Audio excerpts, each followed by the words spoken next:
2020 में जब विधानसभा के चुनाव हो रहे थे तो ऐसा लग रहा था कि बहुत कुछ बदलने वाला है और तेजस्वी यादव एक नई संस्कृति और नए कहा जा रहा है जोश के साथ अब राष्ट्रीय जनता दल को लेकर के चलेंगे। सवर्णों के साथ साथ सभी दलों को लेकर चलने के लिए उन्होंने A to Z का फॉर्मूला दिया था। लेकिन जैसे ही समय बीतता गया सब कुछ साफ होता गया। हाल फिलहाल में आपने देखा होगा कि जब जब सवर्णों की बात आई तो सरकार से उनकी विदाई हो गई, लेकिन जब उनके MY समीकरण के चंद्रशेखर के बयान की बात आई तो उस पर उन्होंने सीधे पलटी मार दी और इस बयान को ही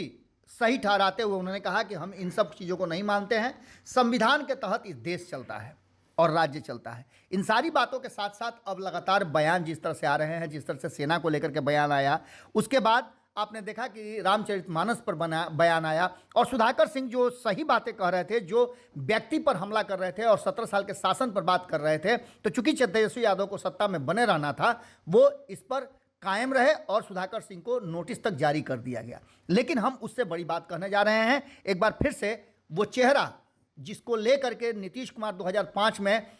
सत्ता को खत्म किए थे, लालू राबड़ी राज का जंगल राज बताया था, आतंक का राज बताया था, अपहरण का राज्य बताया था, आज नीतीश कुमार के साथ रहते हुए भी जिस तरह की बातें सामने आ रही हैं, एक तरफ जहां भारतीय जनता पार्टी नीतीश कुमार के साथ रहते हुए अपने सारे एजेंडे जो विवादित हैं उसको ठंडे बस्ते में डाल दिया करती थी, लेकिन नीतीश कुमार के साथ रह करके उनका सह पा करके जिस तरह से तेजस्वी यादव के खेमे से लगातार हमला किया जा रहा है और इसमें जदयू के नेता भी शामिल हो गए हैं, तो ये काफ़ी दुखद और इस बिहार को बदनाम करने वाला और डराने वाला है। सत्ता में आने के बाद एक बार फिर से मुखौटा उतरता हुआ नजर आया है तेजस्वी यादव का और उनके इर्द गिर्द के लोगों का। जैसा कि आप सभी लगातार देख रहे हैं कि तेजस्वी यादव बिहार में जब वो नेता प्रतिपक्ष थे तो कितनी तरह की बातें किया करते थे, लेकिन अब उनके मंत्री से लेकर के उनके नेता तक इस तरह के बयान दे रहे हैं कि लोगों में भय व्याप्त हो जाए और एक बार फिर से लोग डर करके इस शासन में रहें। आपको बता दें कि इन्हीं सब बातों को लेकर के 10% वाले मंदिर में घंटी बजाते थे और अंग्रेजों के दलाल थे, ये उनके राजस्व मंत्री ने कह करके एक बार फिर से इस बिहार में जंगल राज की वापसी का संकेत दिया है।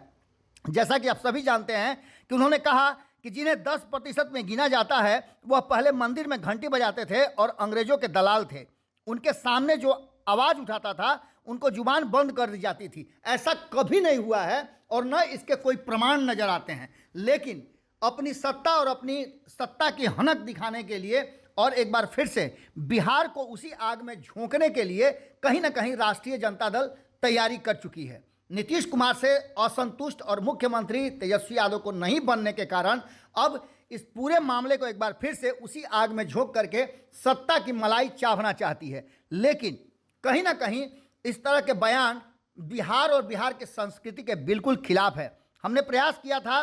बात करने के लिए, कई बार हमने फ़ोन लगाया था आलोक मेहता को जो कि भूमि सुधार राजस्व मंत्री हैं। उन्होंने ये बयान शनिवार को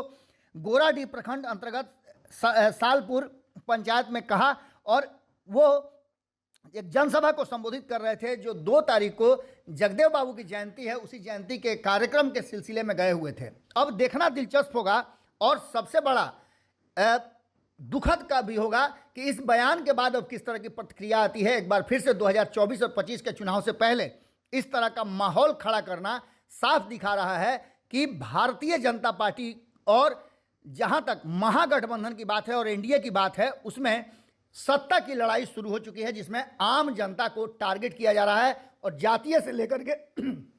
सांप्रदायिक बातें तक